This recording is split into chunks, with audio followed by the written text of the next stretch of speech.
दादा अपने गायों को चराकर शाम को वापस घर लौट रहा होता है। तभी एक प्रेग्नेंट गाय का तबीयत खराब हो जाता है और वह गिर जाती है। दादा आगे होने के कारण उसे नहीं देख पाता और वह वापस घर आ जाता है। बेचारी गाय का दर्द से बुरा हाल हो गया था, उसके अंदर चलने की ताकत नहीं थी। धीरे धीरे शाम हो गया और बर्फ पड़ने शुरू हो गया और ठंड के कारण कांप रही थी। उसी ठंड के बीच गाय ने 2 नन्हे बच्चों को सही सलामत जन्म दिया। तभी उसी रोड पर मुन्ना अपने बकरियों को चराकर वापस घर लौट रहा था। मुन्ना गाय और बच्चों को देखकर उसके अंदर दोनों के लिए दया आ गया। मुन्ना गाय के लिए अपने सारे बकरियों से एक घर बनाता है। फिर मुन्ना दोनों को ठंड से बचाने के लिए घर में ले आता है। वह गाय और बच्चों के लिए पीने का पानी खड्डे से भरकर ले जाता है, लेकिन गलती से पानी में एक मेंढक चला जाता है और गाय अनजाने में उसे पी लेती है। अगले दिन सुबह होते ही सभी लोग अपने अपने घर के लिए लौटने लगते हैं। तभी रास्ते में आते समय मेंढक का जहर शरीर में फैल गया और गाय का पूरा शरीर धीरे धीरे मेंढक का बन जाता है। गाय घर जाकर दादा से सारी बात बताती है,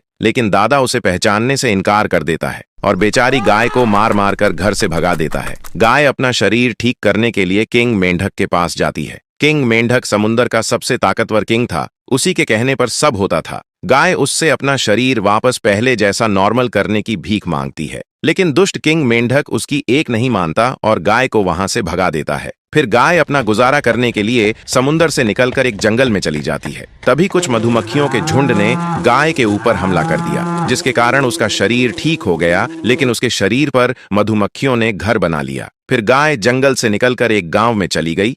गांव के लोग उसे देखकर हैरान हो गए। फिर गांव वालों ने मिलकर एक मीटिंग किया और गाय को अपने पास रखने का फैसला किया। फिर गांव वाले मिलकर भटकती हुई गाय को अपने साथ घर ले आते हैं और उसके लिए स्पेशल अलग से रहने के लिए एक घर बना देते हैं। लेकिन एक दिन गाय ने ढेर सारा शहद दे दिया और गांव वाले खुश हो गए। उसके बाद धीरे धीरे पूरा गरीब गांव सबसे अमीर शहर बन जाता है। दादा न्यूज में अपनी गाय का कमाल देख रहा होता है और अपना इरादा बदल देता है। उसके बाद दादा गांव वालों को डरा धमकाकर उसे अपने घर ले आता है। फिर वह गाय को जबरदस्ती दांत कर उसे शहद देने के लिए कहता है, लेकिन गाय बोली, आप लोग लाइक सब्सक्राइब करके कमेंट में बताओ, मैं शहद दूं या गांव वापस चली जाऊं।